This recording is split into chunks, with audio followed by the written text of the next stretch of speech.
अस्सलाम वालेकुम, नमस्ते, सत श्री अकाल। मैं हूँ सवेरा खान और मेरे साथ मौजूद हैं तारियाँ।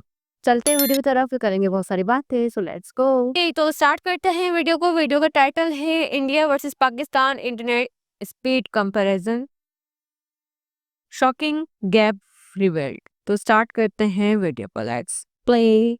क्या आपको पता है कि इंडिया की average mobile internet download speed 100 Mbps तक पहुंच चुकी है। 100 MBPS। मानव जांच के लिए डेकेड का समय है, टेक्नोलॉजी का डेकेड है। जबकि पाकिस्तान सिर्फ 20 एमबीपीएस पर है। इस मुल्क के अंदर इंटरनेट स्लो डाउन है। ये वजह है। जब कभी कोई धरना या कोई और चीज आती है तो ये तो बिल्कुल ही बंद हो जाता है। और ब्रॉडबैंड का फर्क तो और भी ज्यादा है। सोचने वाली बात है ना। आज हम बात करेंगे कि इंडिया और पाकिस्तान के इंटरनेट स्पीड और टेक्नोलॉजी में ये डिफरेंस क्यों है। प्लस हम ये भी डिस्कस करेंगे कि वो चैलेंजेस जो पाकिस्तान को पीछे रखे हुए हैं और क्या हम इस गैप को फ्यूचर में ब्रिज कर सकते हैं।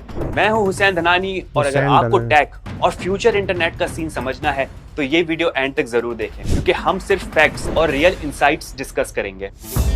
चैप्टर 1। चलिए कुछ सॉलिड नंबर्स से वीडियो की शुरुआत करते हैं। स्पीड टेस्ट ग्लोबल इंडेक्स के मुताबिक दिसंबर 2024 तक इंडिया दुनिया में 25th पोजीशन पे है, अगर मोबाइल इंटरनेट स्पीड की बात की जाए तो। लेकिन पाकिस्तान का क्या हाल है, कोई अंदाजा लगा सकता है? पाकिस्तान 97वें नंबर पर है। जी हाँ, ये डिफरेंस सिर्फ रैंकिंग का नहीं बल्कि हर रोज हम सबको महसूस होता है जब बफरिंग होती है या फिर स्पीड ड्रॉप करती है। पाकिस्तान का mobile internet speed average 25 Mbps है, जबकि इंडिया का 100 एमबीपीएस, मतलब 4 गुना ज्यादा। और ब्रॉडबैंड स्पीड का फर्क भी तकरीबन इतना ही है। इंडिया का एवरेज ब्रॉडबैंड स्पीड 95 एमबीपीएस है, जबकि पाकिस्तान का सिर्फ 15 एमबीपीएस।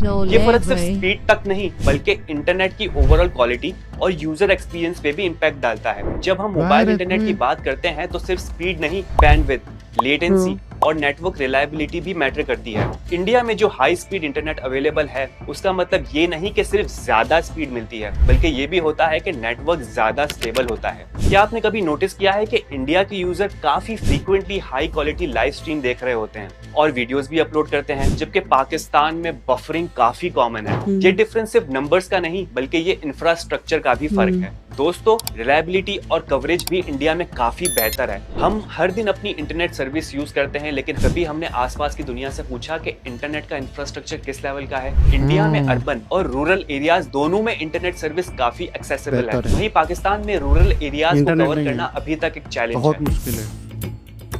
अब थोड़ा इंफ्रास्ट्रक्चर का जायजा लेते हैं। इंडिया ने पास्ट में कुछ सालों में मैसिव इन्वेस्टमेंट की है फाइबर ऑप्टिक नेटवर्क्स और 5G डिप्लॉयमेंट में। 2023 के एंड तक इंडिया ने 4 लाख किलोमीटर से ज्यादा फाइबर ऑप्टिक्स केबल बिछाई थी, लेकिन कंपैरिजन में पाकिस्तान का total fibre optics cable network अभी सिर्फ 1.5 लाख किलोमीटर है। ये 3 टाइम्स का डिफरेंस है। मतलब पाकिस्तान को अपने नेटवर्क को तेजी से एक्सपेंड करने की जरूरत है। 5G डिप्लॉयमेंट की बात करें तो इंडिया ने अक्टूबर 2022 में 5G लॉन्च किया था और पिछले ही साल में 50 सिटीज कवर कर ली थी, जबकि पाकिस्तान अभी तक सिर्फ ट्रायल फेज में है और कमर्शियल लॉन्च 2025 के एंड तक एक्सपेक्टेड है। ये गैप सिर्फ टेक्निकल नहीं बल्कि इकोनॉमिक और सोशल डेवलपमेंट का भी है। अगर पाकिस्तान को अपनी डिजिटल इकोनॉमी को स्ट्रॉन्ग बनाना है तो 5G रोल आउट पे जल्द से जल्द काम करना होगा। इंडिया के पास 5G टेक्नोलॉजी का एडवांटेज है, लेकिन पाकिस्तान के लिए एक चैलेंज ये भी है कि नेटवर्क इंफ्रास्ट्रक्चर को अपडेट करना भी काफी कॉस्टली और टाइम कंज्यूमिंग प्रोसेस हो सकता है। क्या हम इस गैप को ब्रिज कर पाएंगे? ये सब डिपेंडेंट है सही पॉलिसीज, इन्वेस्टमेंट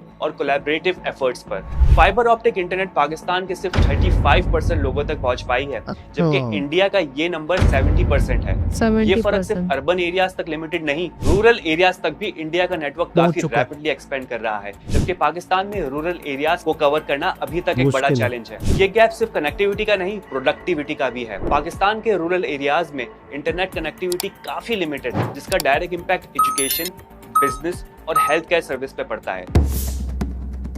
अगर पॉलिसीज की बात करें तो इंडिया का डिजिटल इंडिया कैंपेन जो 2015 में स्टार्ट हुआ था एक गेम चेंजर साबित हुआ। इस कैंपेन के जरिए रूरल एंड अर्बन एरियाज का डिजिटल गैप काफी रिड्यूस कर दिया गया है। आज के वक्त में 99% इंडियन विलेजेस 4G सर्विस के अंदर हैं। हर किसी के पास कनेक्टिविटी है और ये इकोनॉमिक ग्रोथ और इनोवेशन का सबब बना है। डिजिटल इंडिया ने इंफ्रास्ट्रक्चर डेवलपमेंट और डिजिटल लिटरेसी को प्रायोरिटाइज किया है, जिसकी वजह से इंडिया ने टेक्नोलॉजिकल लीप लिया है। पाकिस्तान का डिजिटल इनिशिएटिव 2019 में लॉन्च हुआ, लेकिन अभी तक सिर्फ 60% रूरल एरियाज तक ही 4G सर्विस रिलायबल है। आम आदमी के लिए ये डिफरेंस कनेक्टिविटी और अपॉर्चुनिटीज के लेवल पे महसूस होता है। ये गैप सिर्फ इंटरनेट स्पीड का नहीं, सोशल एंड इकोनॉमिक अपॉर्चुनिटीज का है। एक और बड़ा फैक्टर टैक्सेस है। पाकिस्तान में टेलीकम्युनिकेशन यूजर्स को तकरीबन 34.5% का कंबाइंड टैक्स बर्डन फेस करना पड़ता है। इसमें 19.5% जनरल सेल्स टैक्स है और 15% एडवांस इनकम टैक्स शामिल है। ये हाई टैक्स रेट पाकिस्तान के लिए एक बैरियर है जो कॉस्ट को इंक्रीज करते हैं और एडेप्टेशन को स्लो करते हैं। जब इंटरनेट महंगा होगा तो लोग कम यूज करेंगे और डेवलपमेंट का प्रोसेस स्लो हो जाएगा। ये सिंपल इकोनॉमिक थ्योरी है। अगर किसी चीज की प्राइस हाई हो तो उसकी डिमांड कम होती है। ये सिनेरियो पाकिस्तान के लिए एक चैलेंज है जिसे दूर करने के लिए गवर्नमेंट को टेलीकॉम सेक्टर को ज्यादा इंसेंटिव्स देने की जरूरत है। दोस्तों, चैलेंजेस सिर्फ पॉलिसीज की हद तक लिमिटेड नहीं है। पाकिस्तान में इंफ्रास्ट्रक्चर को अफेक्ट करने वाले कई और फैक्टर्स हैं। इनकंसिस्टेंट पावर सप्लाई और इलेक्ट्रिसिटी आउटेजेस भी इंटरनेट इंफ्रास्ट्रक्चर पर नेगेटिव इंपैक्ट डाल रहे हैं। इस वजह से पाकिस्तान का इंटरनेट कनेक्टिविटी काफी अनरिलायबल है, जो यूजर्स के एक्सपीरियंस को इम्पैक्ट करता है। इंडिया ने इस मसले का solution solar power telecom towers और बेटर बैकअप सिस्टम के जरिए निकाला है। ये टेक्नोलॉजी और फ्यूचर प्लानिंग का कॉम्बिनेशन है जिसे इंडिया को अपनी पावर ग्रिड की रिलायबिलिटी और इंटरनेट इंफ्रास्ट्रक्चर दोनों को इम्प्रूव करने का मौका मिला। पाकिस्तान को भी यही रूट लेना होगा ताकि कनेक्टिविटी स्टेबल हो सके। जब तक हम अपनी एनर्जी सोर्सेज को डाइवर्सिफाई नहीं करते, तब तक हमारे इंफ्रास्ट्रक्चर पे बर्डन हमेशा रहेगा।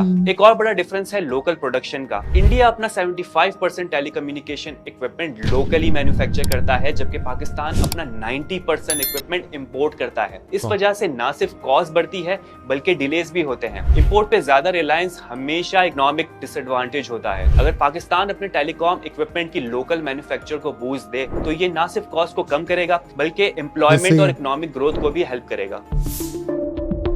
चैलेंजेस के बावजूद पाकिस्तान के पास पोटेंशियल है। हर साल 15% ग्रोथ रेट के साथ इंटरनेट यूजर रैपिडली बढ़ रहे हैं। ये एक पॉजिटिव साइन है जो दिखाता है कि डिमांड और अगर सप्लाई साइड इंप्रूव की जाए तो प्रोग्रेस तेज हो सकती है। फ्यूचर में फाइबर ऑप्टिक एक्सपेंशन और 5G डिप्लॉयमेंट में फोकस जरूरी है। अगर हम पब्लिक और प्राइवेट सेक्टर्स को मिलाकर काम करें तो हम ये गैप काफी तेजी से ब्रिज कर सकते हैं। आज की इन्वेस्टमेंट अगले 5 से 10 साल तक पाकिस्तान को डिजिटली एम्पावर कर सकती है। ये टाइम है जब हम अपने डिजिटल इंफ्रास्ट्रक्चर को फ्यूचर प्रूफ कर सकें, जिसमें 5G, फाइबर ऑप्टिक नेटवर्क्स और रिलायबल पावर बैकअप सिस्टम को इंटीग्रेट करें।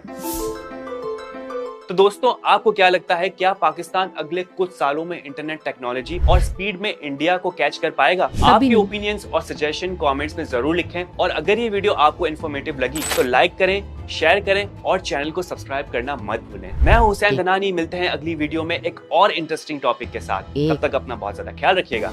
Bye bye.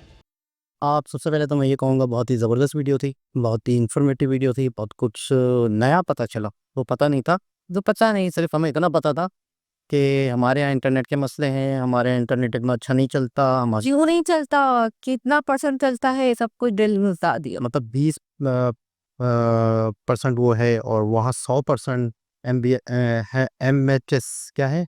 तनिजा एक सेकंड, अभी पता चल जाएगा ना। खैर बहरहाल जो भी है वो ये है। तो ये है कि जहाँ पे स्पीड 20%, वहाँ पे 100%, यहाँ पे 15%, यार मैं ये सोच रही हूँ कि वहाँ पर 70% लोगों के पास 70, यहाँ पर इतने लोगों के पास, यहाँ तो है ही नहीं ना गाँव वगैरह। 5G और हमारा 2022 में हो चुका है। और हमारे यहाँ 5G ये भी 2025 के एंड में शायद लॉन्च हो और शायद ही कुछ शहरों में होगा। फिर उसके रूरल एरिया, गांव देहात तो भूल ही जाओ। तो इसका मतलब है जो गांव देहात में रहता है तो वो उसको वो जिंदगी की इतनी चीजों से, तरक्की से महरूम। कई यूट्यूबरों की इंटरव्यूज आते हैं, वो यूट्यूब चैनल बनाया उन्होंने, वो कहते हैं कि हम अपने घर से निकलते हैं और कहीं जाके पहाड़ी पे जाके खड़े होकर यूं वीडियो बनाते हैं, फिर उसको अपलोड करते हैं। मतलब इतनी तकलीफ के साथ लोग ऑनलाइन अर्निंग कर रहे हैं। जो लोग मतलब कौन कहेगा यार मैं दूर जाके खड़ा हो जाऊं, पहाड़ पे जाके इंटरनेट वही सिग्नल मैं वो अगले बंदे बेजार हो जाते हैं। तो हम कितने लोगों को इंटरनेट से महरूम रखते हैं। पूरी दुनिया इंटरनेट पे है यार। सही है, बिल्कुल। मतलब हम इस चीज में कितना पीछे हैं आज हमें अंदाजा हुआ। अच्छा, मतलब यूं समझ लें कि 5G हम अभी हमसे दूर है। अच्छा, कई कंपनियां या कई लोग हमें, मतलब हमारे यहाँ पे मोबाइल भी शायद 5G नहीं आए शायद।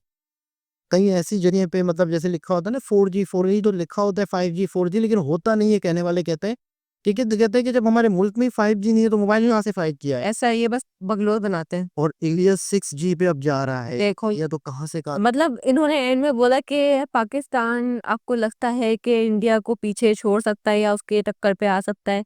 मुझे तो लगता है अभी नहीं, बिल्कुल अभी तो बिल्कुल भी नहीं, अभी तो बहुत ज्यादा टेक्नोलॉजी में तो इंडिया बहुत आगे है। और तो उसका मुकाबला करने के लिए भी काफी टाइम लगेगा, जब तक वो अपनी बाइक स्टार्ट करके चलाना स्टार्ट करेगा कि इंडिया ट्रेन में बैठ जाएगा। तो बाइक और ट्रेन का क्या मुकाबला होगा, तो कोई हम कहते मुकाबला हैं ना IT सेक्टर, ये सेक्टर, वो सेक्टर। IT सेक्टर में इंडिया यहाँ है तो वहाँ है, तो मेरे भाई सबसे पहले तो बुनियाद, सबसे पहले तो इंटरनेट के ही मसले हल हों तो उसके बाद आपकी बात होगी। अभी तो हम 5G पर भी नहीं है, अभी तो हमारे यहाँ 4G इस इलाकों तक नहीं पीछा है। ऐसा ये जो 4G चल रहा है वो कौन सा इतना अच्छा कुछ खास चल रहा है जो 5G में जाए? जो 4G चल रहा है इसको ही बेहतर करें तो ही 5G पे जाएं, तो फिर समझ में भी आएगा चलो यार ये वाला तो बेहतर चल रहा था तो अब इससे अच्छी स्पीड पे जाएगा, यही तो ऐसा है। तो वीडियो बहुत अच्छे तरीके से बनाई, बड़ी डिटेल से बताई। और ये चीज़ हम महसूस कर रहे हैं, इंटरनेट के बहुत मसले आते रहते हैं, बहुत इश्यूज आते रहते हैं। इंटरनेट कभी बंद हो रहा है, कभी सही नहीं चल रहा, कभी स्लो चल रहा है। कौन सा ऐसा दिन होता है जहाँ पे इंटरनेट बंद एक दफ़ा ना हो रहा हो। मतलब ये चीज़ें हम फेस करते रहते हैं। दोबारा किसी और वीडियो से मुलाकात होती है, जब तक के लिए ख्याल रखें, अल्लाह हाफिज।